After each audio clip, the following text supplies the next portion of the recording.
আমাদের এই কারাম উৎসবের মধ্যে উপস্থিত হয়েছে, তাদেরকে আমরা এই অনুষ্ঠানে পেয়ে অত্যন্ত আনন্দিত। আমাদের যদিও উপস্থিতি এখনও তেমন হয়নি, ধীরে ধীরে পুরো মাঠ আমাদের ভরে যাবে। আজকে ছুটির দিন, যার কারণে সবাই একটু দেরি সাজগুজ করছে। আমি জানি অনেকগুলা দল আমাদের এখানে লিস্টেড হয়েছে, প্রায় 18টা দলের মতো। তারা সবাই কিন্তু এখানে চলে আসবে। তো আমি হয়তোবা আমাদের অতিথিবৃন্দদেরকে সবাইকে সব দলের নৃত্য দেখাতে পারছি না, এই জন্য আন্তরিকভাবে দুঃখিত। আমি সামান্য পরিমাণে আমি এই কারাম উৎসবের বা এই কারাম পূজা তার থেকে তুলে ধরছি।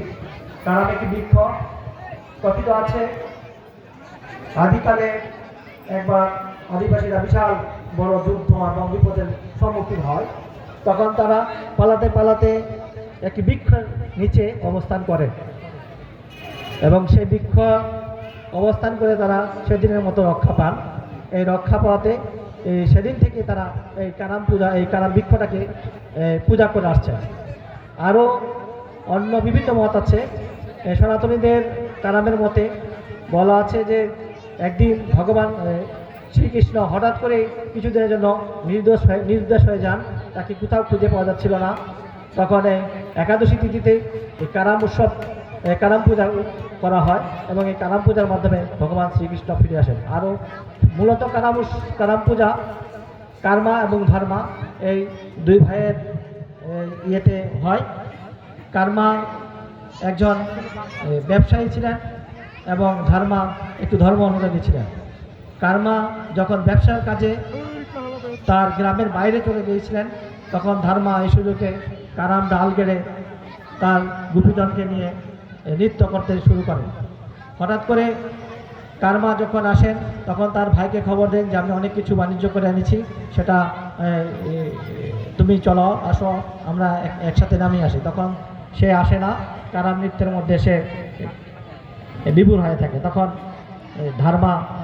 ধর্মা সে কারাম পূজা বিরক্ত হয়ে কার্মা সে কারাম ডালটাকে উপরে নদীতে ফেলে দেয় এবং তারপর থেকে কার্মা সেই দারিদ্র আস্তে আস্তে শিকার হয়।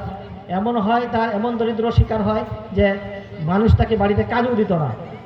তখন সে যখন বিপদগ্রস্ত হয়ে যায়, তখন সে পুরোহিতদের কাছে পরামর্শ দেয় আমি কী করতে হবে। তখন বলে যে তুমি যে কারাম ডালটা ফেলে দিছ, সেই ডালটা আবার এনে পূজা করো, তোমার সব সমস্যার সমাধান হবে। আরও ইত্যাদি ইত্যাদি আছে, আমি আর বললাম না।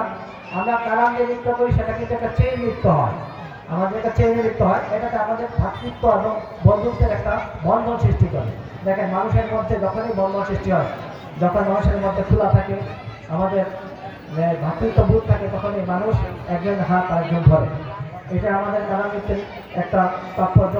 আর কারাম পূজা আমরা সাধারণত করে থাকি আমরা যারা কৃষিজীবী, আদিবাসীদের মধ্যে বা তার গোষ্ঠীদের মধ্যে আমরা বেশিরভাগই আদিবাসী। এই আদিবাসীরা বেশিরভাগই কৃষির সাথে সম্পৃক্ত এবং আমরা এই ভাদ্র মাসে কৃষিপূর্ণ কৃষি, ধান, চা বলেন, ধান বলেন, গম বলেন, ভুট্টা বলেন, সেটা কিন্তু এই ভাদ্র মাসে তার বীজ বপন করার পর একদম মোটামুটি একটা চারা ভালো পর্যায়ে চলে যায় এবং সেই চারাটা যাতে পুষ্ট এবং পরিপক্ক এবং লাভবান হয়, সেই আশায় কিন্তু আমরা কারাম পূজাটা করি এবং বিভিন্ন রোগ বালাই দূর করার জন্য এই পূজাটা করা থাকে।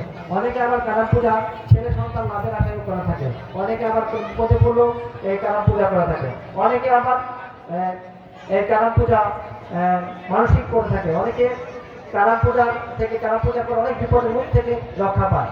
কারাম পূজা আমাদের সুখ সমৃদ্ধ এবং বিভিন্ন বিপদ থেকে রক্ষা করে। তা আমি কারাম পূজায় সংক্ষিপ্ত তাৎপর্য তুলে ধরলাম আপনাদের উপকারের জন্য এবং আমরা আশা করি এই কারাম পূজাটা ধীরে ধীরে বিলুপ্ত হয়ে যাচ্ছিল।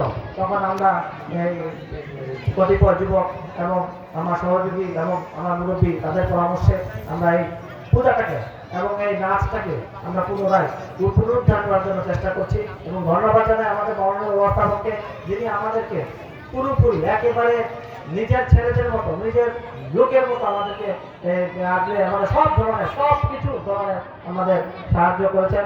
আমাদের আজকে প্রধান অতিথি ইওনা সাহেব আসার করেছিল, কিন্তু ওনার বিশেষ কাজ থাকায় উনি হয়তো আসতে বিলম্ব করবেন।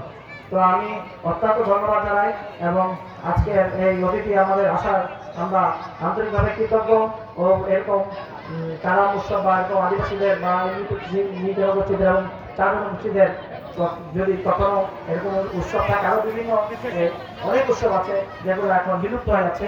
তো আমরা যদি কখনো চেষ্টা পারি তাহলে আমরা এগুলো বিলুপ্ত থেকে পুনরুদ্ধারের চেষ্টা করবো।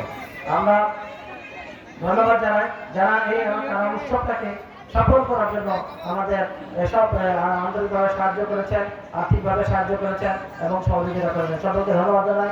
সকলকে আবার শুভেচ্ছা জানিয়ে, আরামের অত্যন্ত শুভকামনা জানিয়ে, ধন্যবাদ জানিয়ে বিদায় নিচ্ছি। ভালো লাগে।